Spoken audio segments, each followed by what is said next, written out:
আমরা এখানে জানানোর বিষয় হচ্ছে রাঙ্গামাটি জেলা অটিস্টিক শ্রমিক ইউনিয়নের দীর্ঘদিনের একটা জটিলতা যে নতুন গাড়িগুলি আসতেছে ওরা যে নম্বর পাবে আমরা রাঙ্গামাটি জেলা অটিস্টিক শ্রমিক ইউনিয়নের সকল সদস্য ঐক্যবদ্ধভাবে এটার প্রতিবাদ জানাচ্ছি।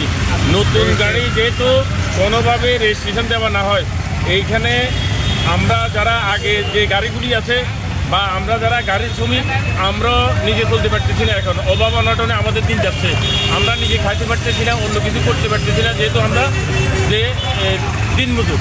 তো আমরা চাচ্ছি না যে এই শহরে যেভাবে যানজট সৃষ্টি হচ্ছে যে আর ভবিষ্যতে কোনো ধরনের এই ধরনের যানজটের সৃষ্টি যে না হয় এবং নতুন রেজিস্ট্রেশন যেহেতু দেওয়া না হয়। আমরা 3 থেকে 3,500 শ্রমিক আছি এখানে রাঙ্গামাটি শহরে। আমাদের সবার একটাই দাবি, প্রাণের দাবিটা রাঙ্গামাটি লোকাল প্রশাসনের কাছে যে আপনারা আমাদের এই 3,000 3,500 পরিবারের দিকে তাকিয়ে আপনারা যেহেতু নতুন অনটেজ গাড়ি নামক গাড়িগুলোকে রেজিস্ট্রেশন দেওয়া না হয়। আমাদের রাঙ্গামাটি পর্যটন শহর খুব ছোটো একটা শহর। পুলিশ লাইন থেকে মানিকছড়ি পর্যন্ত 10 কিলো জায়গা। 10 কিলো জায়গার মধ্যে ইতিমধ্যে 1416টি গাড়ি নাম্বার আছে, মেট্রো গাড়ি নিয়ে 1450 গাড়ি আছে। এখানে দিন দিন জামের সংখ্যা বাড়তেছে, নতুন গাড়ি আনতেছে। তাই আমরা সকল চালকেরা আজকে স্টেশন ভিত্তিক মানববন্ধন করতেছি যাতে কোনো গাড়ি রাঙ্গামাটি আর নাম্বার দেওয়া না হয়। কারণ এখানে আমরা জানি মালিক সমিতি আছে, কিন্তু মালিক সমিতির কোনো কার্যক্রম নাই।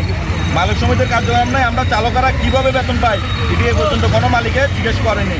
আমরা 400 টাকা কোম্পানিকে দিতে হয়, 500 টাকা ক্যাশ করতে হয়, 900 টাকা বাদ দিয়ে তারপর আমাদের বেতন চিন্তা করতে হয়।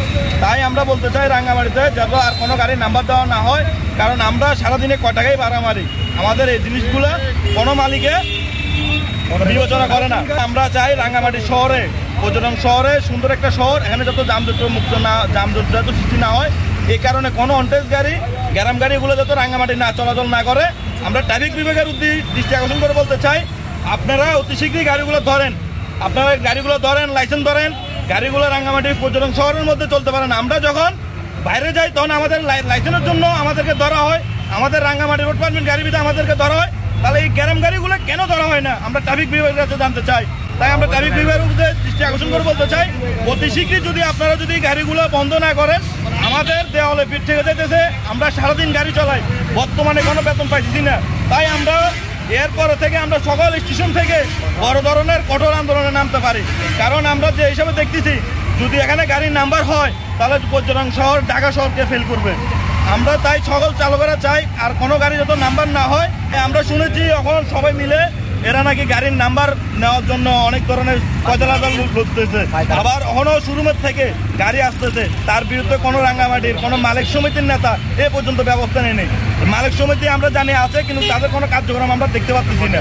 আমাদের ড্রাইভাররা গাড়ি একটা আনে একটা বেচে, একটা আনে একটা বেচে, হ্যাঁ, এবং প্রশাসনে কোনো কার্যকলাপ করতেছে না, লাইসেন্স নাই, পত্র নাই, কিছু নাই। এখনো বর্তমান খালি পকেট পুরাতে চাই, বুঝছেন, পকেট পুরাতে চাই। দেশের অবস্থা আমাদের সমিতির নেতা ভোট দিয়া আপনার তৈরি করছিলাম, আপনারা পূর্বের লাথি মারছে, বুঝছেন। আগের এগুলো এই এখন বর্তমানে এগুলো, হ্যাঁ, প্রশাসনকে একটু কার্যকলাপ করতে চাই। সব সময় ডিসির নামছে, ডিসি খাইতেছে, ডিসি সব টাকাগুলো খাইতেছে, এগুলা কয় আমাদেরকে, আসলে ডিসি একটা টাকাও খায় না। আমাদের যে অনটেজগুলো চলতেছে রাঙ্গামাটি শহরে, ওইগুলোর জন্য যানজট বেশি সৃষ্টি হয়। অনটেজ বলেন, গ্রাম গাড়ি বলেন, যাদের রোড পারমিট নাই, এমনকি লাইসেন্স নাই, কত নতুন নতুন ড্রাইভার আসতেছে যে যারা রাস্তাঘাট ঠিক মতো চেনে না, ওই সমস্ত গাড়িগুলো নিয়ে রাস্তায় নামতেছে। এখন আমাদের ওই সমস্ত গাড়ির কারণে আমাদের যানজটটা বেশি সৃষ্টি হয়। এখন আমরা সরকারের দিক দিয়ে যে দৃষ্টি আকর্ষণ করবো যে আমাদের যেন এই জিনিসটা একটু সমাধান করা হয়। এটা পর্যটন এরিয়া, আমাদের রাঙ্গামাটি পার্বত্য চট্টগ্রামটা হলো পর্যটন এলাকা। এই এলাকায় যদি যানজট থাকে তাহলে আমাদের দিন মজুররা খাবে কি, টুরিস্টরা আসবে কীভাবে, আর টুরিস্টদেরকে আমরা সুস্থ সুন্দরভাবে একটা সার্ভিস কীভাবে দেবো, ওটার জন্য আমাদের দৃষ্টি আকর্ষণ করতে হবে সরকারের কাছে, প্রশাসনের কাছে। আমরা এটা একটাই দাবি, যাতে যানজট মুক্ত রাখার জন্য আমাদের অনটেজ নাম্বার বিহীন গাড়ি, এমনকি গ্রাম গাড়ি, এগুলো অপসারণের জন্য আমাদের সকল চালক ভাইদেরকে ধন্যবাদ জানাই আজকের এই মানববন্ধন আমরা এখানে শেষ করলাম। পরবর্তী আমাদের মানববন্ধন স্টেশন ভিত্তিক কবলছড়ি হবে। তবে আমরা এখনও টাইম ঠিক করিনি, আমরা প্রতিটা স্টেশনে আলোচনা করে চালকেরা বসে আবার আমরা একটা নির্ধারিত টাইম দিয়ে আমাদের মানববন্ধন হবে, কঠোরভাবে মানববন্ধন হবে তবলছড়ি থেকে, তবলছড়ি বটগাছতলে তবলছড়ি স্টেশন থেকে আমরা একটা আবার মানববন্ধন করবো, যদি জানি গাড়িগুলোর নাম্বার আবার করতে